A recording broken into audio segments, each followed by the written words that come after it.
Mesdames, Messieurs, bonjour, ravi de vous retrouver pour cette nouvelle édition du JT Cultures et Marchés. Alors, nous commencerons cette émission en évoquant la guerre commerciale engagée par les États-Unis. Nous intéresserons ensuite à l'amélioration temporaire des conditions climatiques en France comme en Europe, avant de faire un point sur la demande potentielle de blé en nouvelle campagne. Enfin, nous discuterons de la révision à la hausse par l'Office à Barès de la production australienne de blé.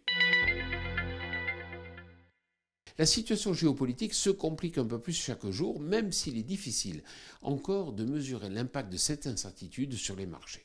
Une chose est sûre, la semaine a été marquée par le retour de la guerre commerciale entre les États-Unis et la Chine.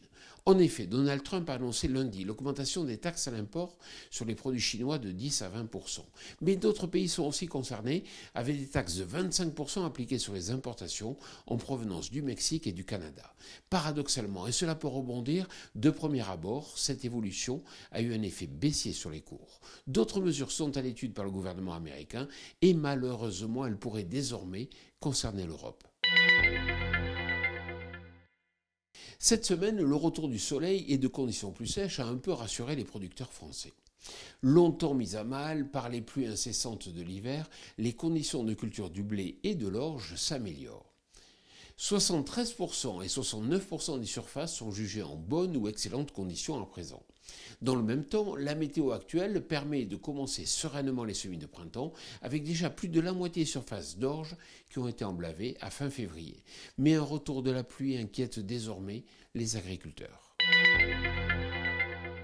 À l'échelle mondiale, les perspectives de production restent hétérogènes et encore imprécises.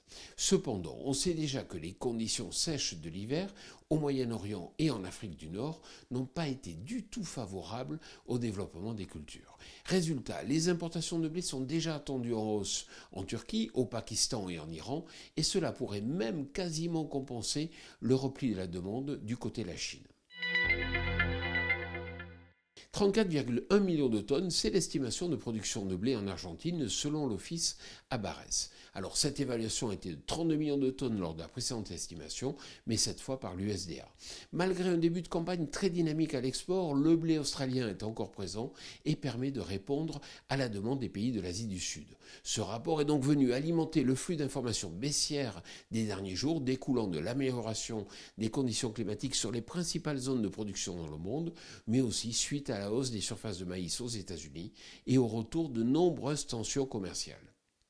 Voilà, le JT Culture et Marché, c'est terminé. Je vous souhaite bien sûr une excellente semaine.